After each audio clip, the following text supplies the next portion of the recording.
Hello, everyone. This is Dr. Christine Lee, and today I am feeling very relaxed and grateful because I have my very wonderful friend and colleague, and now new author here with me across the screen and on this interview. I can't wait for you to meet her, but you've actually already met her on this podcast before. Her name is Amy Lang, and she's here with me today to promote her new book called Thoughts Are Habits Too. And I just can't wait to have you listen to what she's been doing, what the book is about, and for our conversation. Welcome to the show again, Amy.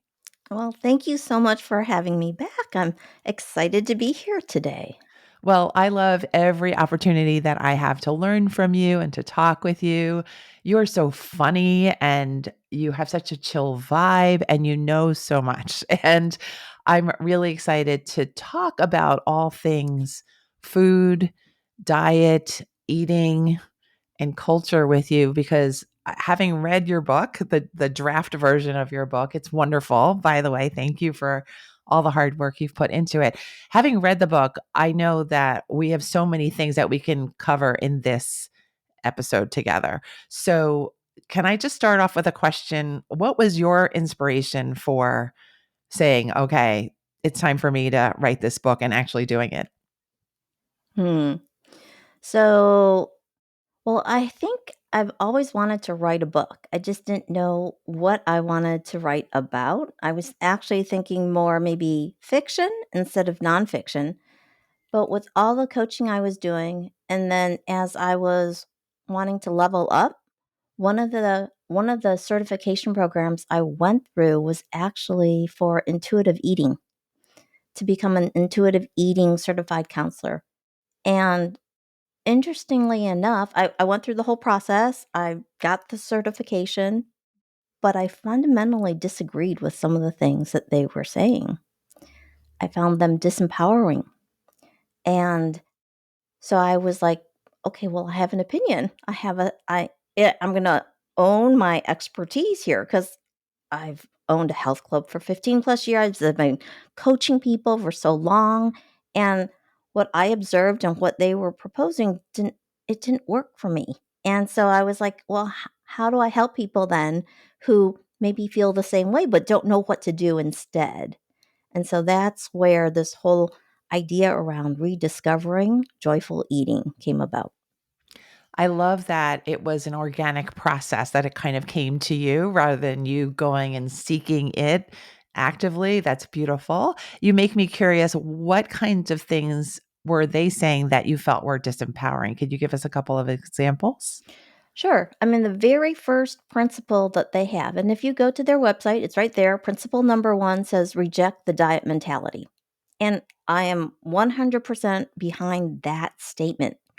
But the very next sentence on their website says to get angry at diet culture and all the lies that you've been told and all this promises for the quick fix. I'm sort of paraphrasing, but it starts with get angry. And to me, when you get angry, you're giving your power away. I mean, that energy isn't available to you if that's where it's tied up. And part of me also understands that if you're angry, it means some part of you believes what's being told. And you're right. And you've internalized that, and then you're rejecting that part. And so, one of the chapters in my book, and actually even in the subtitle, I say, free yourself from diet culture. So, it really is looking at the underlying belief system, the premise, and really evaluating it, examining it, asking, is it true? Right? There's always the four questions. Is it kind? Is it helpful? Is it necessary? Is it true? Right? I change the order up. I usually start with, is it true? And uh, when when you look at the underlying belief system of diet culture, one of the things that it really is based on is this idea, this notion that your self-worth is dependent, like it's a function of the size and shape of your body. And when I say it that way, like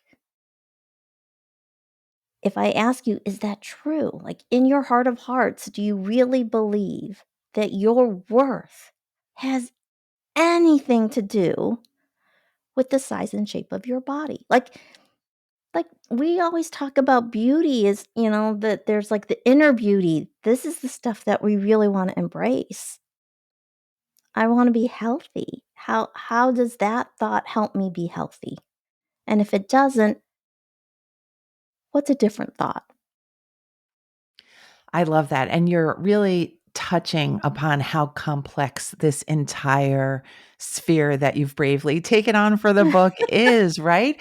Because even the concept of anger around food and dieting, or what people are thinking about you and your weight and shape, or what you're thinking about your own weight and shape, just that alone is a whole universe to unpack. And you've taken just all the complexity and brought your lovely attitude, which we've already heard in just the past few minutes, to this very complicated and, I would say, drama inducing topic that we can all, I think, if you're an eater at all, and I think with the diet culture, that there are a lot of emotional ups and downs about how do we do this? How do we find our happiness?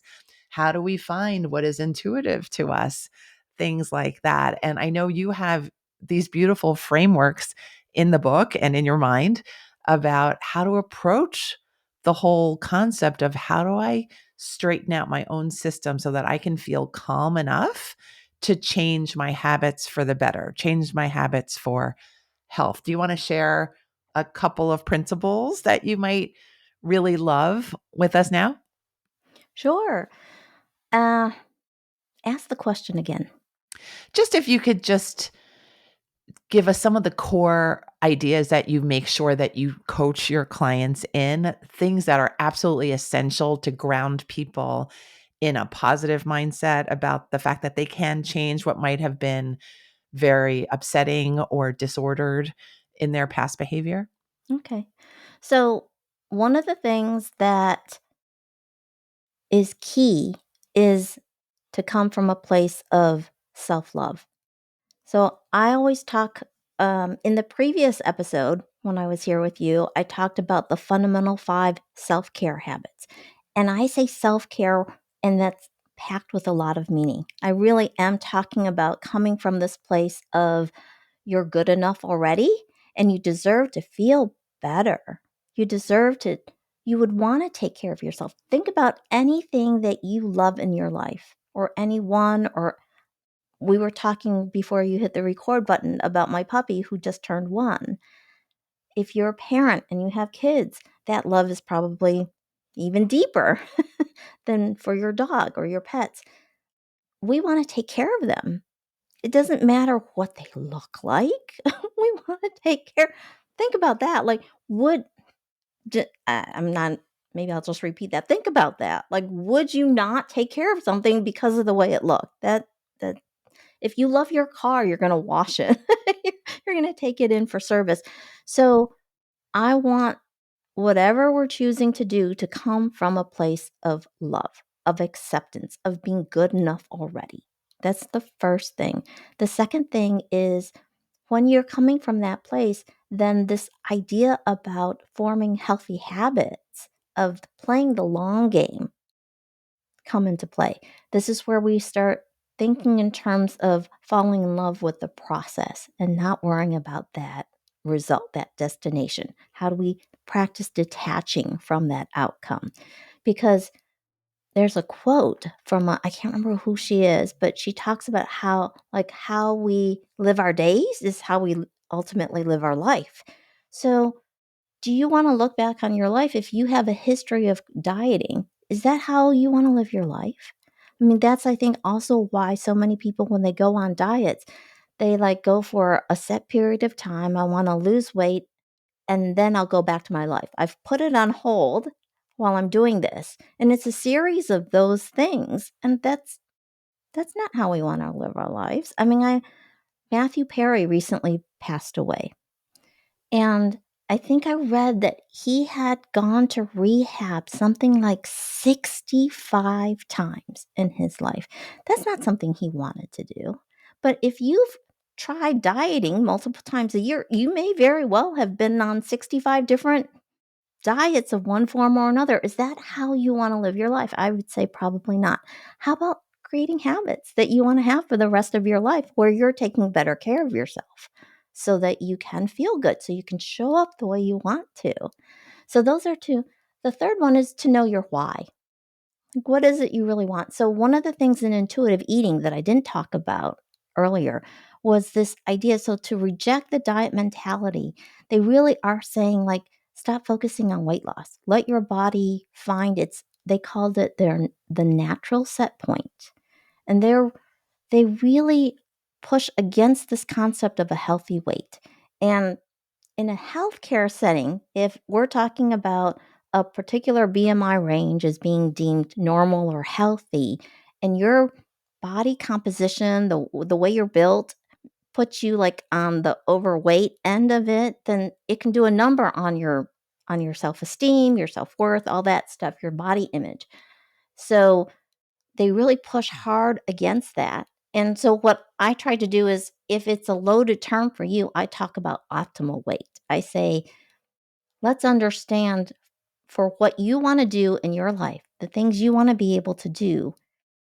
If part of that why is to find an optimal weight for yourself, then let's do that. What does that look like?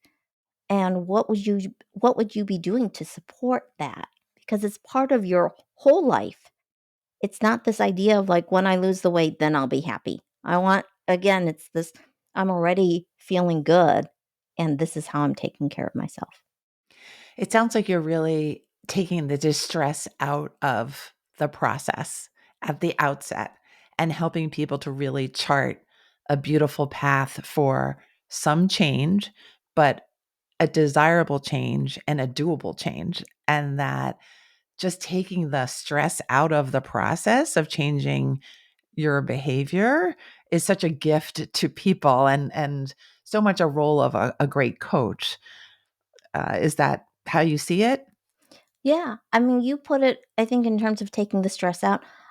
I have this idea of the abundance principle, which is that we want to make our choices when we're in a state of abundance. So I'm always talking about however we're thinking about it, if it's coming from this sort of place of lack or scarcity, to question it. And how can we make it easier for ourselves? So, yeah, to take away some of that stress. And there's even this whole idea of good stress versus bad stress or eustress versus distress, the challenge response, the threat response. We want to not trigger the threat response, which is coming from this place of, I'm afraid I'm not going to have what I need. I'm afraid I don't have what it takes. I don't have access to the resources that I need. I don't have the time, whatever that is. And instead, thinking it, and I usually say it helps if you look at the bigger picture. If you find yourself in that state, see if you can back up. Get from, like the 50-foot level to the 1,000-foot level or even 10,000-foot level. Try to create some distance. Try to get some objectivity even so that you can discern. You can really take a look at like, how am I interpreting what's happening and how can I think about it differently so that the next step is actually feeling really easy. I love that.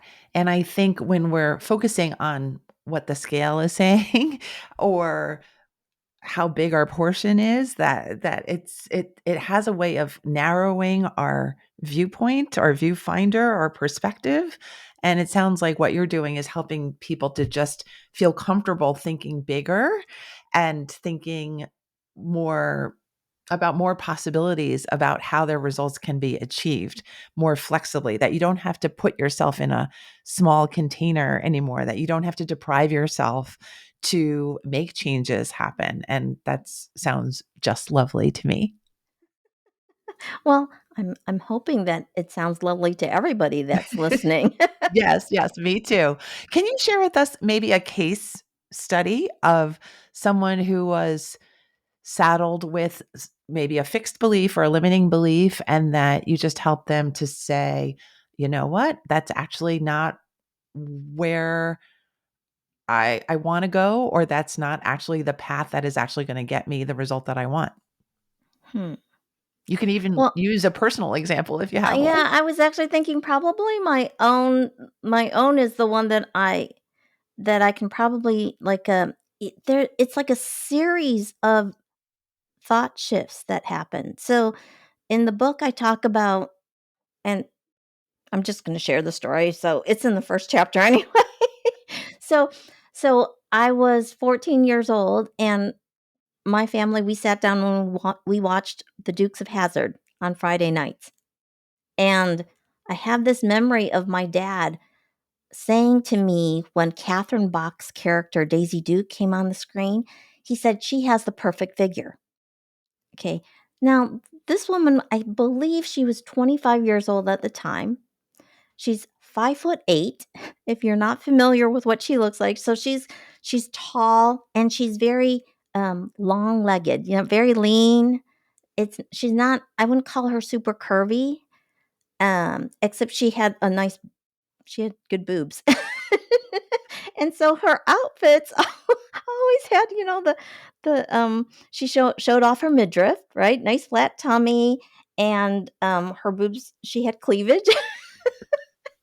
And so this is, as a 14-year-old girl, this is what I remember. Now, in the book I have a picture of me at 14, and I'm a teenager. I'm kind of gawky. I got the big glasses and stuff like that.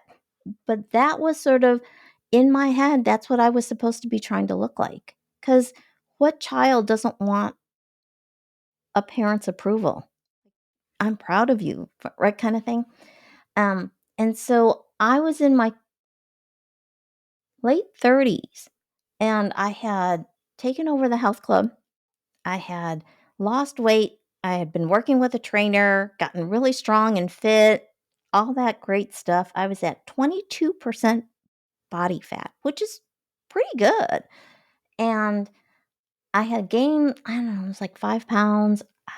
Met up with one of the trainers there who happens to be a life coach as well. His name is David McGuire.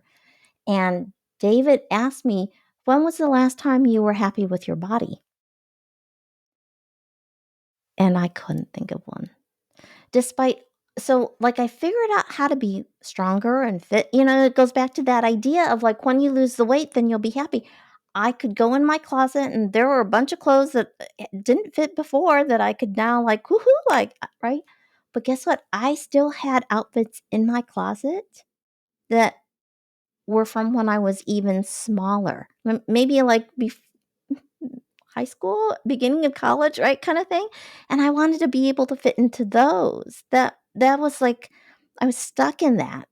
And it wasn't until I went to Japan, in Tokyo, for a friend's wedding, and I saw all these Japanese women who were really, really thin. And that was the version of thin that my mom aspired to. She wanted to, and I looked at that and I'm like, this is not what I want to, like, this is not it. And all of a sudden I had this. So this is the first time where my brain was like, I have my own definition of success. What I care about matters. What I want matters. So it's this sort of combination of things, right? Different points in my life where I got an idea, and then later on I had to, like, challenge the idea and come up with what's my own. And then that that moment where I finally was able to sort of separate those two things about the size and shape of my body and my worth.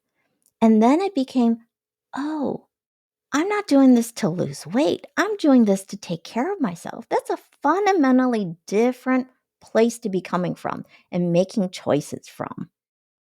And so for me, that's what happened. And you talk about the stress level goes down. Guess what? Your body likes it better when you're not stressed. It doesn't have to hold on to the weight when you're not stressed. Cuz when you're stressed, you're sending your body into this fight or flight, right? It's saying my wants and needs are at risk of not being met. If I'm in survival mode, I need to hold on to this stuff because our brains are thinking, I might not be able to get my next meal. Right? And there's like some old programming there that we have no control over. Yes. So that's where that was my sort of how I got to this place of where I'm like, we want to come from a place of self-love and see it as self-care. And I that's love not it. selfish at all, right? That's about being able to show up like, oh, like every day is a little different. I'm not perfect. I mean, there's some days where it's like I'm a hot mess, right? I can't talk straight. I can't think straight. But most of the time when I catch myself doing that, it is like taking a few deep breaths and really calming down, getting some perspective, right? Finding something funny to laugh about. and and I think all of that stuff really helps to then make a better choice. I love that you are coming through on this episode really clearly. All the things I love about you, your wisdom, your ability to synthesize all different things like mindset and behavior and personal history and errant beliefs that we picked up from somewhere, wherever, those triggering thoughts and memories that can activate all sorts of patterns that sometimes are good and sometimes are not so good for us. And I love that you have it all in your book now. And I'm so proud of you for doing the work and having your beautiful attitude throughout, just sharing what you've learned, what you've been through, and all the wonderful gifts of how to change in a way that's healthy for you. So I just want to say thank you, thank you, thank you. And I want to encourage everyone to really pick up this book because it's also funny. You've already heard Amy a bit, and her humor comes through in the book as well. I'm just curious if you wouldn't mind sharing with us what it was like to actually write the book, the process of getting all of these complex thoughts onto paper or on your screen. The process. Well, I worked with a company that helps people who want to self publish, and they had a whole process set up. So I've always thought of myself as a good writer, and I've been told that I'm a good writer. You are a So good writer. in terms of identity, that wasn't something I was worried about. I had all these thoughts trying to figure out how to organize them. I remember they gave us different the company I'm talking about, they had all these sort of different exercises that I could do to try to come up with an outline, and it was really interesting because coming up with an outline made it feel like it was set in stone. I didn't want to do that. It was all this interesting resistance. Um, and then I had like a 3-chapter check in. Um, I want to say it was back in April. So this process has actually been quite fast. I started in January, didn't really take it seriously for like 3 months, just kind of putting down ideas. April, I had a 3-chapter check-in. The editor looked at it and she's like, "I'm a little concerned. You don't have much." And I'm like, "I'll be fine." And I had a 30-day check-in before like edit month, which so this is all their proprietary process that they have in place. I worked with a storytelling coach. That was the most fun. That was the most fun I had. His name is Michael Haig. If you get an opportunity, he has a book, but if you get the opportunity to work with him, I think he's wonderful. And I think that he helped me to, I think, make the book so much better because I think it really is through stories that we get to share what we've learned in a way where I'm not just sort of telling you this is what you need to do, right? And so many people hear that and they use the word should. Oh, I should do this. I should do that. I'm like, you might not find the word should in this book unless I'm actually dispelling the need to have it, right? Because should is all about judging ourselves. I should do this. I shouldn't do this. I'm a good person when I'm not a good person. I did something wrong or right. It's all of that stuff that undermines our our ability to choose better. Because sounds like it's coming from the outside, doesn't it? Should is like a rule that you're supposed to follow. Who came up with the rule? Even if you came up with the rule, maybe it's just a guideline, right? Rules are meant to have exceptions to them too. So I really hesitate to use words like should, right? Yeah, for So me, should conveys pressure, and, I'm right along there with you thinking that pressure is just not gonna be helpful if you wanna do something for yourself that's healthy. right. So in the process, it was um, telling those stories that really helped to share, like, this is what I learned from it. This is an example of what I went through or what one of my clients went through that really helped to mm, make it come to life, right? It's not just a rule or concept, it's this is now the application. And so in coaching, so much of it is like as you listen to this podcast, we're covering concepts, but concepts don't work unless we apply them and unless we integrate them into our life. And coaching is about helping people, I think, do that part. It's books can talk about concepts, but then figuring out, okay, well, what am I doing in my life? Do I like what's a core belief that limits me, that doesn't serve me, that's not true? And if it's something I had from when I was like 4 years old, am I going to be able to identify it where someone else can listen to it and go, I just heard you say this. Do you hear yourself say this? Right? That kind Yeah. of thing. Yeah. So, yeah, so the process of writing the book, let me just go back to so I had the storytelling coach and then we had edit months and went back and forth on that. I yeah. And then now we're just in the final stages of editing it and proofing it and oh, like I got the last digital proof, a printed proof, and then I'm like, they're using an old version of the cover. Little things like that. So it does help to work with a company that has been there and done it so that you don't have to learn all those things. You get to focus on the writing. And Beautiful. that's I what I did. Yeah. I'm glad it was a successful process for you and that you enjoyed the storytelling coaching in addition to that. That sounds lovely. You're reminding me of what I think I said in our first episode together about your ability to be really logical and really creative at the same time. You're kind of like an investigator and a seer of facts and data and how things are running, but also you're creative and generative and imaginative. And I love that mix about you. And I think that's all in the book as well. By the way, it's a really lively read. She's got wonderful stories, case examples, jokes, principles for how to change your thinking. Everything's in this wonderful book. So I'm just gonna just really Well, hype it up. thank you. You're very generous and very kind with your words. You Aw, are like the ultimate strength finder. I feel aw, like every time I see you interact with not just me, but with people around, you're so good at being able to help people like see their strengths because I think part of what makes things easy is playing to your strengths yeah, and knowing that strengths are not like we can be strong in one area and learn how to take those things and transfer them to other areas too. Like we talk about growth mindset, fixed mindset, right? There's that like you're not just good at this thing. You can be good at other stuff too. It might take you a little while depending on your background, your experience, your interest, all that kind of stuff. But you're resistance. so yeah, you're just right, your motivation. But yeah, you're so good at that. So thank you. Well, Thank thank you you. for saying that. I love that. I appreciate that. You're helping me to know myself. So thank you. Thank you. So let's share with our listeners how they can actually get their hands on at least a piece of this book. I know you have something prepared.